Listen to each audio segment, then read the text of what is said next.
The Bible. It's 66 books of history, stories, letters, and poetry that fit together to form God's one big story. The epic adventure of how He created us and loves us so much that He made a way to rescue us. As we travel through the Bible, from Genesis to Revelation, we discover people who met God and found their lives changed forever. Now, for an amazing story, inspired by the book of 2 Kings, chapter 5. Naaman was the commander of the army of Aram, one of Israel's greatest enemies. Forward march! Though Naaman was a wealthy man, he had one problem that no doctor could solve. He had a terrible skin disease. Make it go away. Then Naaman heard news of a prophet in Israel, Elisha, who might be able to help. But instead of going straight to Elisha, Naaman took rich gifts to the king of Israel, along with a letter from the king of his own land explaining how important he was. The king of Israel frowned as he read the letter from his enemy, the king of Aram. I am sending my servant Naaman to you with this letter. I want you to heal him of his skin disease. What? No! I'm not God. Your king is trying to pick a fight with me. But I just Not want... this thing. La, la, la, la. The king of Israel made such a fuss that Elisha heard the news and sent a messenger. It was probably his trusted servant, Gehazi. I am a good guy. Trust me. Gehazi took Elisha's message to the king. Elisha says tell the man to come to me. Gehazi raced back home to help Elisha prepare for the important visitor. And sure enough, the king of Israel sent Naaman straight to their doorstep. Gehazi peeked out the window. Look how low the chariot is riding. What's in the back? Embroidered robes and bags of something? Gehazi? Hurry up. You gotta look good for this guy. I'll get you your best robe. Nope. You're not wearing the robe? I'm not going out. Not going out? No, you are. My robe? What's wrong with your robe? It's old. It's not even a decent name brand like Melchizedek or Queen Jezebel. Elisha sent his servant out the door with a message for Naaman. Are you the prophet? No. But let me just say that is one excellent chariot. I see you got the golden hubcap. Where's Elisha? He says, go, wash yourself in the Jordan River 7 times. Then your skin will be healed.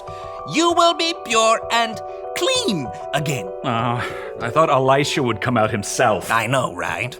Look, can't he just say some words and wave his hand and, make me better? That's what I was thinking too. And the Jordan River? I mean, it's full of muck and tadpoles and... forget it. Naaman tore off, angry, but his servants convinced him to follow Elisha's instructions. Naaman dipped 7 times in the murky Jordan River, and when he rose from the water on his 7th time... What? His skin was perfectly clean. He was healed. Unbelievable. Naaman raced back to Elisha's home. This time, the prophet came outside along with Gehazi. Naaman marveled at his unmarked arms and hands. Now I know that there is no God anywhere except in Israel. Please take a gift from me. Gehazi inched closer to the chariot. He could see the richly colored robes hanging over the bags of gold and silver. Is that a genuine Melchizedek robe? Uh-huh, the real deal. Just have your servants unload around back and I'll... Nope. I serve the Lord. You can be sure that He lives. And you can be just as sure that I won't accept a gift from you. What? Please, I'm begging you. He's begging you, Elisha. But Elisha still refused to take a single coin from Naaman and send him away in peace.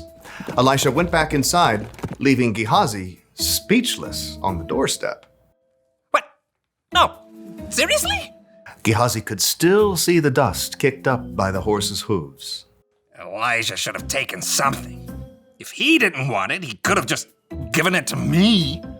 With that, Gehazi took off running down the road. His arms pumped and his sandals flapped as he crested the hill and came up alongside the chariot. Naaman pulled it to a halt. Is everything all right? It's fine, fine. My master sent me to say that two young prophets have come to visit. Yeah, that's it. Please give them 75 pounds of silver and 2 sets of clothes. Oh, of course. Take twice as much. Naaman's servants carried the heavy bags of silver and clothing back up the road, but as they approached Elisha's house... Hey, thanks. I got it from here. Straining beneath the weight of his heavy load, Gehazi snuck inside and stashed the clothing and silver in his room. Then he hurried back out and strolled through the front door.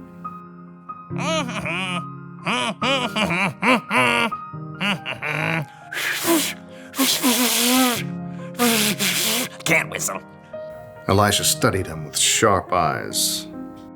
Where have you been? Oh, me? I didn't go anywhere.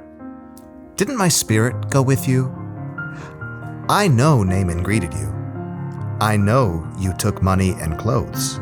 I was just being nice to the horses, making their load lighter. You and your family after you will have Naaman's skin disease. Then I can't wear my new robes. Sure enough, Gehazi's skin was soon covered with sores, just like Naaman's was. Gehazi's lie had won him some new clothes, but it had cost him Elisha's trust and a full and healthy life.